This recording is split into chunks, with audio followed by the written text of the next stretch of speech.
Bonjour. Alors aujourd'hui, je veux vous parler de la réalité de notre existence, de comment c'est parti en quelque part, voyez-vous. Alors, le corps vient effectivement du corps de notre mère.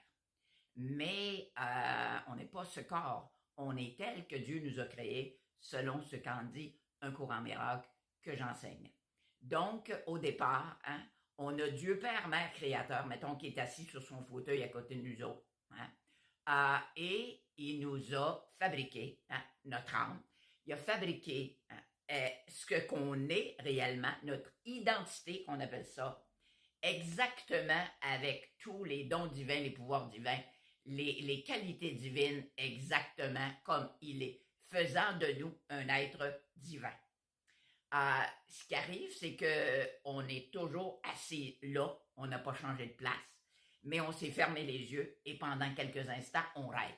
Donc, tout ce qu'on voit autour de nous autres, c'est un rêve dans lequel on a pris une forme. Dans cette existence, vous avez pris la forme que vous avez. Okay? On appelle ça notre personnalité.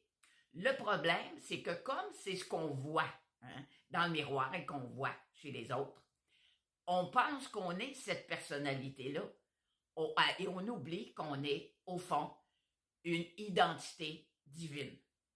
Donc, les gens avec lesquels on va interférer dans ce que j'appelle la pièce de théâtre, ce sont toutes des petites âmes amies, toutes des petites âmes qu'on connaît, mais qu'on ne reconnaît pas parce qu'on a pris des formes et qu'on n'est pas capable de développer ce qu'on appelle la vision, qui serait capable de voir au-delà de l'apparence cette âme qui est mon âme sœur, mon âme amie.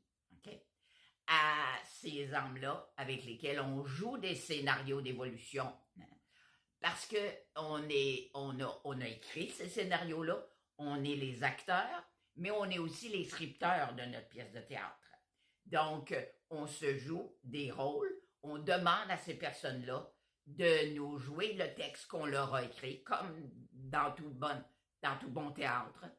Et ces gens-là nous jouent des scénarios à travers lesquels ils vont mettre le doigt sur certaines blessures. Pourquoi? Pour qu'on en prenne conscience, qu'on fasse émerger la racine de ces souffrances-là pour éventuellement les guérir. J'appelle ça peser sur des pitons, des pitons de panique. Quelqu'un qui vous dit quelque chose, votre chum ou n'importe qui, vous dit quelque chose, votre blonde, et ça vous fait sursauter, ça vous enrage ou ça vous fait extrêmement de la peine. Alors, ça veut dire qu'il vient de toucher quelque chose qui n'est pas réglé et qui le fait justement pour que ça soit guéri définitivement. Donc, j'en reparlerai dans d'autres vidéos parce que je trouve ça très important. Et tout ça, je l'enseigne dans un courant miracle. Vous pouvez avoir toutes les informations sur mon site www.lucbertrand.com. Là-dessus, je vous souhaite une très belle journée.